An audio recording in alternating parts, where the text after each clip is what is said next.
একটা স্টুডেন্ট, একটা ছেলে ঢাকা বিশ্ববিদ্যালয়ে যতটুকু সুযোগ সুবিধা ভোগ করতে পারবে, একজন মেয়ে ঠিক ততটুকুই সুযোগ সুবিধা বিশ্ববিদ্যালয়ে ভোগ করবে। এটাই বাস্তবতা, এটাই স্বাভাবিক, এটাই মানবাধিকার। আপনাদেরকে অসংখ্য ধন্যবাদ এবং কৃতজ্ঞতা। আমি শুরুতেই দুঃখ প্রকাশ করছি, এখানে আমার একটু আগে আসার কথা ছিল। আপনারা জানেন কার্জন হলে মাঠে স্টার নিউজ কর্তৃক একটা ওপেন ডিবেট ছিল, এটা শেষ করতে লেট হয়ে গেছে বৃষ্টির কারণে। আমি আন্তরিক দুঃখ প্রকাশ করছি আপনাদের কাছে, এজন্য আপনারা কেউ আমার উপর আছে যে মন খারাপ রাখবেন না আর কি। তো আমি হচ্ছে যে আজকে আনুষ্ঠানিক প্রচারণা তো এখনো শুরু হয়নি, তো প্রত্যেকটা হলেই তো প্যানেল গঠিত হয়ে গেছে। তো আমি আমার জায়গা থেকে ভাবলাম যে আজকে খাওয়া দাওয়াটা অমর 21 হলে যারা আছে সাধারণ শিক্ষার্থী এবং প্যানেলের যারা আছে তাদের সাথে করি, যার ফলশ্রুতিতে আসলে অমর 21 হলে আসা, খাবার খেলাম। আমার ভিপিজিএস এজিএস যারা আছে, অমর 21 হলের ভিপি আছে, তারপর হচ্ছে জিএস কোথায়, জিএস আছে, এজিএস আছে, এজিএস আছে, তো সব আরও সদস্যবৃন্দ এখানে আছে। আমার সেন্ট্রালের আন্তর্জাতিক বিষয়ক সম্পাদক এখানে আছেন, আমার সেন্ট্রালের আইন ও মানবাধিকার বিষয়ক সম্পাদক এখানে আছেন, আর সদস্য এখানে আছেন, ওমি আছেন। RICL TMX, যুগের পর যুগ স্থাপনা থাকে মজবুত। তো এখন সকলের প্রতি কৃতজ্ঞতা জানিয়ে আমি শুরু করছি। আমরা সবাই খেলাম, খাওয়ার পরে আমি জিজ্ঞেস করলাম যে মানের কি অবস্থা। তো এখন এই হলের ভিপিজিএস এজিএস বলছে ভাই খাবারের মান অনেক ভালো, মানে এরাই বলছে এই হলের এরাই। তো সুতরাং এরা যেহেতু ভালো বলছে তো আমার তো খারাপ বলার কোনো সুযোগ নাই। তবে আরো কত ভালো করা যায় সেই চেষ্টা আমাদের থাকবে। তবে আপনাদের মধ্য দিয়ে একটা জিনিস আমি জানিয়ে দিই, আপনারাও প্রশাসনকে এটাকে অবহিত করবেন, আপনারাও সেটা অবহিত করবেন,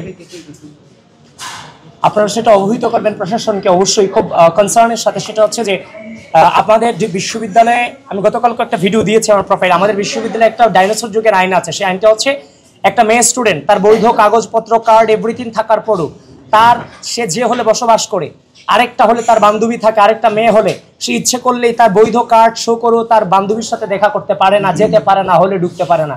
দেখেন বর্তমান যুগে এসে এটা কোনোভাবেই, কোনো ধারাতেই, কোনো পরিস্থিতিতেই এটা মেনে নেওয়া যায় না।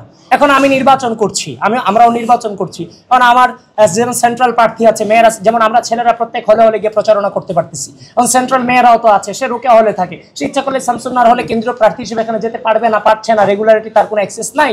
সেটা শুধু নির্বাচন কেন্দ্রিক নয়, আমাদের সকলের জন্য, সকলের সুবিধার্থে। আরে ভাই এটা কেমন আইন যে আমি আমার বান্ধবীর হলে আমি ঢুকতে পারবো না? আমার বৈধ কার্ড আছে, এভরিথিং আছে। তাছাড়াও মেয়েদের হলে আরেকটা প্রবলেম আছে, সেটা হচ্ছে যে একটা মেয়ে হচ্ছে যে অসুস্থ হওয়ার পরে, মানে অসুস্থ যদি ইনস্ট্যান্ট অসুস্থ হয়ে যায়, তার বাসা থেকে মা বাবা আসলে বাহিরে বসে থাকতে হয়, মাকেও হলের যে গেটের যে গেস্ট রুমের বাইরে এটাকে ঢুকতে দেওয়া হয় না। এই যে কালাকানুন এবং যে প্রতিবন্ধকতাগুলো আছে, আরে ভাই আমরা বিশ্ববিদ্যালয়ের স্টুডেন্ট, আমাদের সুবিধা দরকার, সুযোগ দরকার। এখানে যদি জেলবন্দি করার মতো স্ট্র্যাটেজি থাকে, কিংবা আমাকে আবদ্ধ করে রাখার মতো স্ট্র্যাটেজি থাকে, কোনোভাবেই চলে না। একটা স্টুডেন্ট, আমি বিশ্বাস করি, আমি যে দর্শনে বিশ্বাস করি সেটা হচ্ছে যে একটা স্টুডেন্ট, একটা ছেলে ঢাকা বিশ্ববিদ্যালয়ে যতটুকু সুযোগ সুবিধা ভোগ করতে পারবে, একজন মেয়ে ঠিক ততটুকুই সুযোগ সুবিধা বিশ্ববিদ্যালয়ে ভোগ করবে। এটাই বাস্তবতা, এটাই স্বাভাবিক, এটাই মানবাধিকার, এটাই সংবিধান।